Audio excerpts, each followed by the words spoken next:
What would you do? What would you do? What would you do if you saw somebody have an epileptic seizure? If a person has had a seizure, they might have epilepsy. So would you know what to do? Most people with epilepsy have it under control, but seizures are more common than you think. Over the last 5 years, more than 3 million Americans have been treated for epilepsy. About 8 or 9 out of 1,000 people have it. In a stadium of 60,000 people, about 500 could have epilepsy. So if you saw somebody have an epileptic seizure, would you know how to react? would you know what to do? Would you know how to help them? We'll show you how, with some simple but effective first aid tips. Hey, you can do this. You can do this. I know you can do this.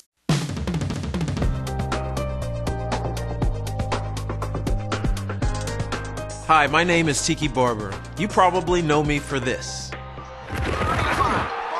And now you also know me for this. But there's something you probably don't know about me. I had seizures until I was about 5 years old. Did I let it stand in my way? Not at all. Epilepsy doesn't have to stop anybody. You just have to know what it's all about, work around it, and keep going. And trust me, I know what it takes to keep going. 45, still going! Hi, my name is Chanda Gunn. Most of the time when you see me, I look like this. I play hockey. In fact, I'm the goaltender on the U.S. women's ice hockey team, so I know a thing or two about performing under pressure. I also have epilepsy, but that hasn't stopped me. It's just another challenge. You tap into your strengths, you work hard, and you do what you need to do to meet your goals. Or in my case, to stop them. What's going on? My name is Hapa. DJ Hapa. I mix, I scratch, I teach. Good. You may have seen me on TV or on a stage in LA, Hong Kong, Paris, or somewhere on this planet, but when you see me, you probably would never guess that I have epilepsy. I'm living my dream, and I'm here to encourage people to not let anything stop them from living theirs either. So let's break it all down.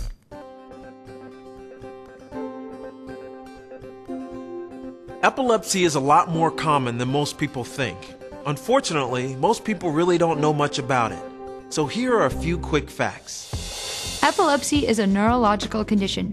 That means it affects the body's nervous system. When a person with epilepsy has a seizure, it means they've had a sudden surge of electrical activity in their brain. Seizures themselves aren't a disease. In fact, there are many different reasons why a person can have a seizure. Seizures in epilepsy can be related to a brain injury or family history. In many cases, the cause of the seizure is unknown. There are two main types of seizures. Generalized seizures involve both sides of the brain and often show themselves with involuntary shaking of the arms and legs. Partial seizures involve only one side of the brain and often show themselves with meaningless repeated movements. No matter what kind of seizure a person has, you can help. So now that you know what epilepsy is, here's what it is not. It's not a mental disorder. It's a physical condition of the brain. It's not contagious. You can't catch it. And you can't tell who has epilepsy just by looking at them. Most people who have epilepsy control their seizures with medication or other forms of treatment. But the fact is this: seizures are so common, they can happen almost any time, anywhere. There are lots of different kinds of seizures. Some can't even be noticed, while others can be disabling. The most dramatic epileptic seizure is called a tonic-clonic or grand mal seizure. A tonic-clonic is a generalized seizure that involves the entire brain. There are two phases to a tonic-clonic seizure.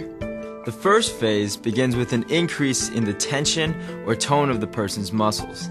Their body stiffens, and if they're standing, they fall. They might also make a sound as air is forced through their vocal cords. The second, or clonic phase, begins when their muscles rapidly tighten and relax. Their arms and legs can jerk in rhythm. This usually lasts for about a minute or two.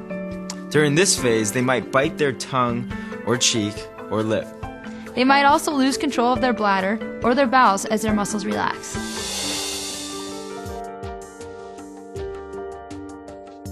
How you react when someone is having a tonic-clonic seizure can make a difference. You can help them by following a few simple, common-sense guidelines.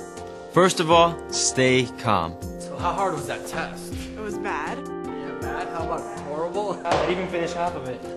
Oh my god, what's He's having happening? a seizure. Come help me. Okay, let's just stay calm and make sure he's safe.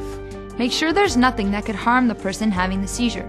Protect their head from banging against the ground while the person is shaking. Okay, now one of the most important things is to make sure his head is supported. So if you can pass me that jacket, you can put it underneath his head, and this way, he won't hurt his head. Okay. There we go. Make sure the person is lying on their side. And make sure that their head is inclined, not facing down. So if there's saliva in their mouth, it won't go down their airway and choke them. Okay, now if at all possible, we want to try to get him on his side. Okay. So, there we go. Alright. Okay, now the reason why we have his head sideways is to make sure his saliva falls out of his mouth and he doesn't choke on it. If you have a watch, time the length of the shaking phase of the seizure. How long now? About 1:10. Okay. Make the person as safe and as comfortable as you can. So what else can we do, or is this it? Now all we can do right now is make sure he's safe, make sure he's comfortable. Also want to make sure his head is still sideways. There we go. It's okay. Make sure that onlookers are kept away. Okay, another thing to keep in mind, if you're in a crowded place and there's like a group gathering around, just tell them to keep moving it along. Do not hold the person down. If they're thrashing around, you could get hurt. You need to stay safe to help them. Shouldn't we be holding him down or something? No, you want to make sure you don't do that, because if you do that, you can hurt him or hurt yourself. Do not put anything in the person's mouth. I heard you're supposed to put something in his mouth. Actually, that's something we don't want to do. You can actually hurt him that way. How? You can break his teeth or you can block his airway. Oh. You just have to let him be. Some people think you can swallow your tongue during a seizure. That's a myth. It's impossible to swallow your tongue. Don't give the person water, food, or any pills until the seizure is over and they're fully alert. So the big question, when do you call 911? If it's the person's first seizure, or if you don't know whether they've had a seizure before, or if you're with someone you know has epilepsy, and they have a seizure that lasts more than 5 minutes. Or if the person's injured or vomits, call 911 to get professional medical help. Above all, be sensitive and supportive, and ask others to do the same. Stay calm. Make sure the person is lying on their side. And make sure that their head is inclined, not facing down. So if there's saliva in their mouth, it won't go down their airway and choke them. Time the length of the shaking phase of the seizure. Make the person as safe and as comfortable as you can. Do not hold the person down. Do not put anything in the person's mouth. Don't give the person water, food, or any pills until the seizure is over and they're fully alert. When do you call 911? If it's the person's first seizure, or if you don't know whether they've had a seizure before, or if you're with someone and they have a seizure that lasts more than 5 minutes. Or if the person's injured or vomits, call 911 to get professional medical help. Now you know some things about epilepsy. You know that seizures can happen to just about anybody, anywhere, anytime. And now you know that making sure someone who's having a seizure stays safe is really not a big deal. Hey, you can do this. You can do this. You can definitely do this.